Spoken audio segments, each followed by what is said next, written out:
आज ही Doubtnut app download करें। Doubtnut पर होगा अब आपके सभी मैथ्स, केमिस्ट्री, फिजिक्स और बायोलॉजी डाउट्स का सफाया। बस अपने क्वेश्चन की फोटो खींचो, उसे क्रॉप करो और तुरंत वीडियो सोल्यूशन पाओ। Download now. Hello students, question है in cationic polymerization the initiator is an electrophile that adds to the alkene causing it to become a cation.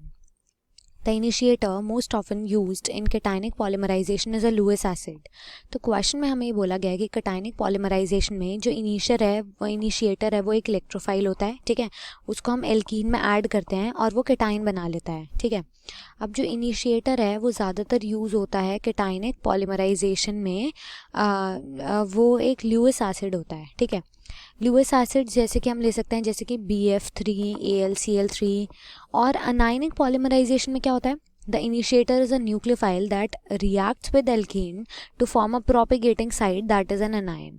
तो यानी कि अनायनिक पॉलीमराइजेशन में क्या होता है, जो इनिशिएटर होता है वो न्यूक्लियोफाइल होता है जो कि एल्कीन में ऐड होता है ताकि वो प्रोपेगेशन साइट फॉर्म कर सके जो कि एक अनायन होगा, राइट। फर्दर हमें बोला गया है कि arrange the following group of monomers of decreasing ability to undergo cationic polymerization।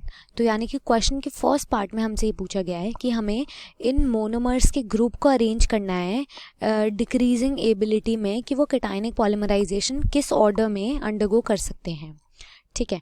तो बेसिकली अगर हम cationic polymerization की बात करें तो इस पैराग्राफ में भी हमें दिया हुआ है in context to cationic polymerisation की ये एक टाइप का चेन ग्रोथ पॉलीमराइजेशन है, ठीक है, जिसमें कि केटाइन इनिशिएटर ट्रांसफ़र करता है अपना चार्ज मोनोमर को और जो रिएक्टिव हो जाता है, ठीक है।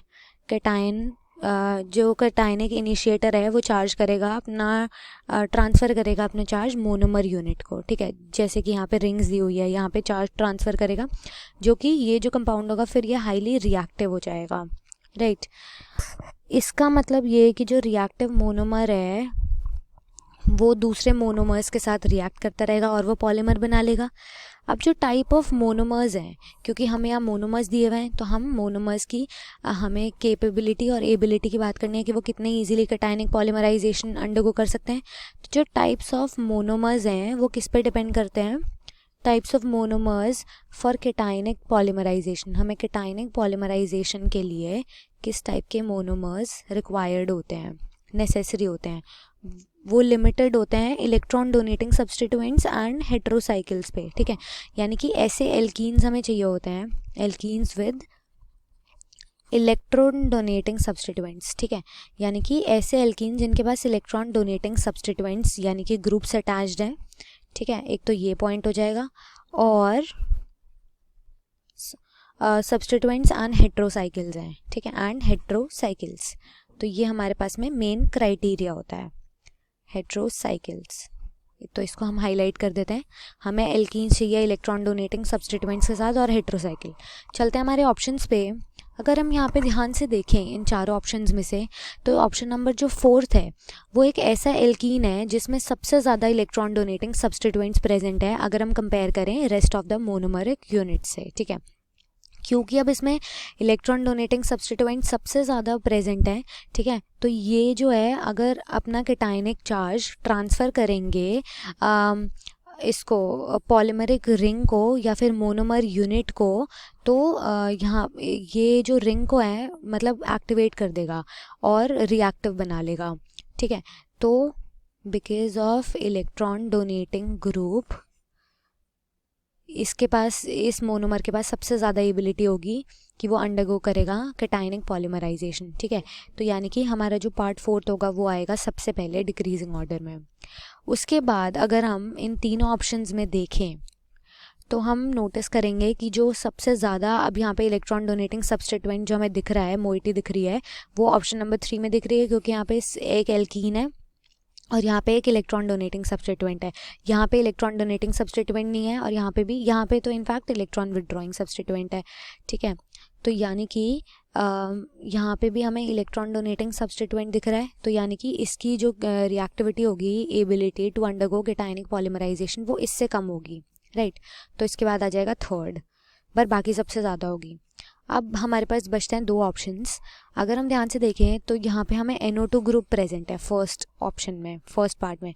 NO2 ग्रुप क्या करेगा, क्योंकि ये एक इलेक्ट्रॉन विड्रॉइंग ग्रुप है तो इसकी जो रिएक्टिविटी होगी वो कम होगी एज़ कम्पेयर टू ऐसा एल्कीन जिसके पास इलेक्ट्रॉन डोनेटिंग ग्रुप प्रेजेंट है और कोई सब्स्टिट्यूएंट नहीं है, ठीक है। तो यानी कि सेकेंड की कैपेबिलिटी फर्स्ट से ज़्यादा होगी, ठीक है, फर्स्ट मोनोमर से। तो यानी कि ये होगा हमारे पास में हमारा रिक्वायर्ड ऑर्डर, राइट। तो चलते हैं हमारे ऑप्शंस की तरफ। ऑप्शन 1 में हमें दिया हुआ है फोर्थ, थर्ड, सेकंड, फर्स्ट, जो कि एग्जैक्टली हमारे रिक्वायर्ड ऑर्डर से मैच कर रहा है, तो ऑप्शन 1 होगा हमारे पास में करेक्ट आंसर। ऑप्शन 2 में हमें दिया हुआ है सेकंड, थर्ड, फोर्थ, फर्स्ट, तो ये हमारे पास में रॉन्ग आंसर हो जाएगा।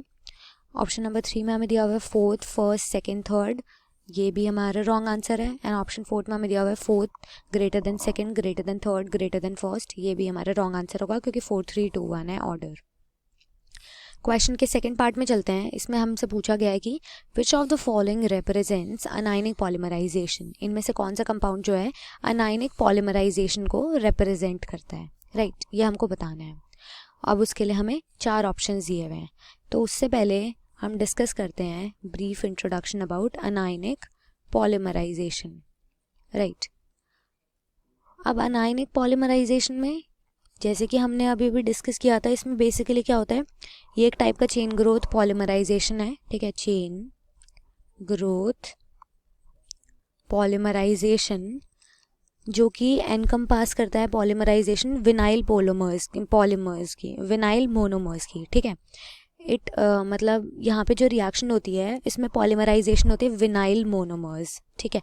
विनाइल मोनोमर्स की होती है स्ट्रॉन्ग इलेक्ट्रॉन नेगेटिव ग्रुप्स के साथ, vinyl monomers with strong electron negative groups, ठीक है। इलेक्ट्रॉन नेगेटिव ग्रुप्स हमारे पास प्रेजेंट होने चाहिए और पॉलीमराइजेशन होती है यहाँ पे विनाइल मोनोमर्स की। तो यानी कि इस टाइप की जो पॉलीमराइजेशन है ये ऑफनली एम्प्लॉय करता है कि वो synthetic polydiene rubbers solution, styrene butadiene rubbers और थर्मोप्लास्टिक स्टाइरीन इलास्टोमर्स वगैरह जैसे कंपाउंड्स ये प्रोड्यूस कर सके, ठीक है।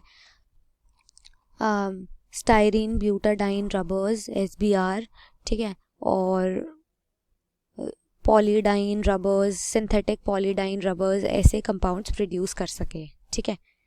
तो यहाँ पे पहले तो अगर हम रिक्वायरमेंट देखें तो इसमें पॉलीमराइजेशन विनाइल मोनोमर्स की स्ट्रॉन्ग इलेक्ट्रॉन नेगेटिव ग्रुप्स के साथ हो रही है।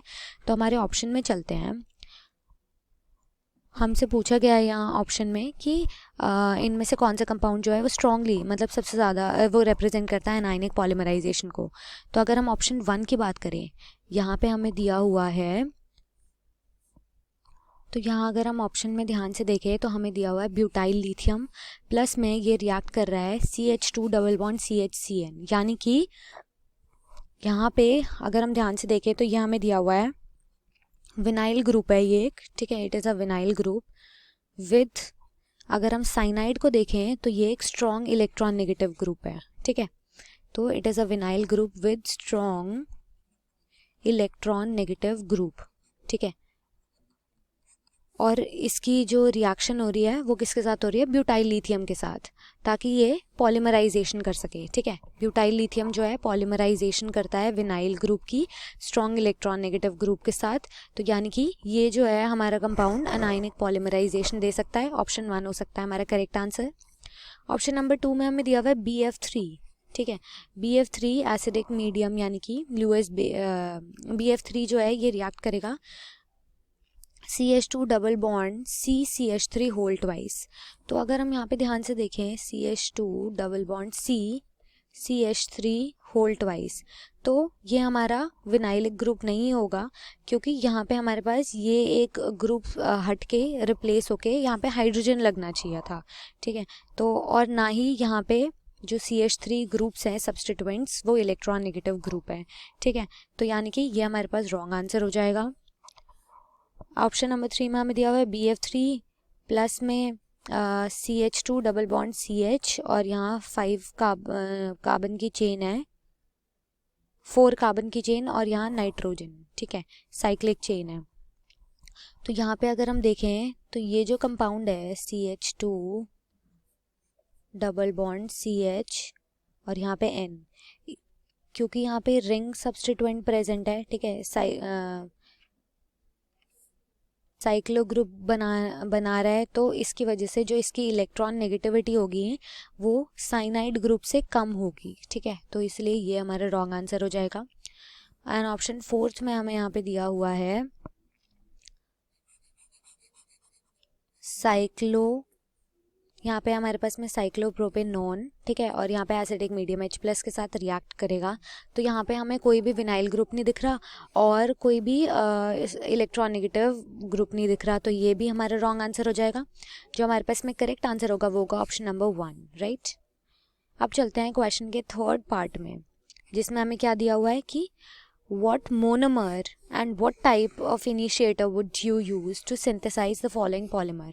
हमें बताना है कि इस पॉलीमर को सिंथेसाइज करने के लिए हम कौन सा मोनोमर यूज़ कर सकते हैं और कौन से टाइप का इनिशिएटर यूज़ कर सकते हैं, ठीक है, ये हमें आइडेंटिफाई करना है। तो क्या करते हैं, हम इसको रीराइट करते हैं। पहले तो यहाँ पे हम इस इक्वेशन को रीराइट करते हैं जिसमें दिया हुआ है CH2CH और यहाँ पे COOCH3, ठीक है, यहाँ पे हमें दिया हुआ है फिर आगे CH2 है और यहाँ CH है, फिर यहाँ COOCH3, ठीक है, ये हमारे पास रिंग है। हमें बताना है ये किस मोनोमर से बनी है, ये जो पॉलीमरिक चेन है, और ये इसमें कौन से टाइप का इनिशिएटर यूज़ हुआ है, राइट। तो क्या होता है कि अगर हम सबसे पहला जो रिएक्टेंट होता है उसमें लेते हैं CH2 डबल बॉन्ड, CH2 यहाँ से बॉन्ड हटा देते हैं, ठीक है, CH2 double bond CH COOCH3, ठीक है। अगर हम ये कंपाउंड लें जो हमारे पास इसकी हाफ रिएक्टेंट है, अगर हम इसमें C4H9Si यानी कि butyl silicon as a reagent add कराएं पॉलीमराइजेशन में, ब्यूटाइल सिलिकॉन, तो ये क्या करता है, ये हमारी जो रिएक्शन है उसको पॉलीमराइज कर देता है और ये बॉन्ड ब्रेक होकर इसके 2 मॉलिक्यूल्स लग जाते हैं, ठीक है, यानी कि यहाँ से डबल बॉन्ड को ब्रेक करेगा, यहाँ CH2CH COOCH3 हो जाएगा और यहाँ पे एक और CH2, यहाँ पे मतलब CH2 आएगा, ठीक है, फिर आ जाएगा हमारे पास में CH और यहाँ से इस साइड में चेन बंद हो जाएगी और इधर COOCH3 और इसके N मॉलिक्यूल्स। तो ये होता है हमारे पास में इसका पॉलीमराइजेशन। तो यानी कि मोनोमर्स लगते हैं हमारे पास में, हमने इसकी एक यूनिट ले ली CH2 double bond CH COOCH3 और साथ में लिया butyl silicon as a reagent और हमने इसकी पॉलीमराइजेशन कराई है, ठीक है। तो चलते हैं हमारे ऑप्शंस की तरफ। ऑप्शन 1 में हमें यहाँ पे दिया हुआ है CH2 double bond CH3 plus में BF3। तो BF3 हम एज अ रिएजेंट नहीं यूज़ कर सकते, ये जो है इस चेन को मल्टीप्लाई नहीं करेगा और यहाँ पे हमें CH3 के 2 मॉलिक्यूल्स दिए हुए हैं, यहाँ पे COOCH3 होना चाहिए था।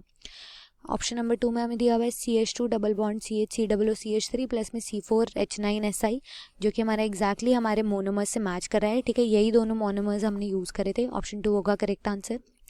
ऑप्शन 3 में हमें दिया हुआ है CH2 डबल बॉन्ड CH3, यहाँ पे COOCH3 नहीं दिया हुआ, इसलिए ये रॉन्ग आंसर हो जाएगा, ठीक है। एंड ऑप्शन नंबर 4 में हमें दिया हुआ है CH2 डबल बॉन्ड COOCH3, ठीक है, यानी कि यहाँ पे हमने यहाँ पे CH आना चाहिए था CH3 को रिप्लेस होके, ठीक है, तभी हमारा ये एक पार्ट बनता है इसका हाफ, और साथ में दिया हुआ है C4H9Si, तो ये हमारे पास रॉन्ग आंसर हो जाएगा क्योंकि यहाँ पे हमने फर्स्ट रिएजेंट गलत यूज़ किया है। तो जो हमारे पास करेक्ट आंसर होगा वो होगा ऑप्शन नंबर 2, राइट। तो ये थे हमारे पास में required answers. Thank you. Class 6 से 12 से लेके नीट IIT JEE मेंस और एडवांस के लेवल तक 10 मिलियन से ज्यादा स्टूडेंट्स का भरोसा। आज ही डाउनलोड करें डाउटनेट ऐप या व्हाट्सएप कीजिए अपने डाउट्स 8400 400 400 पर।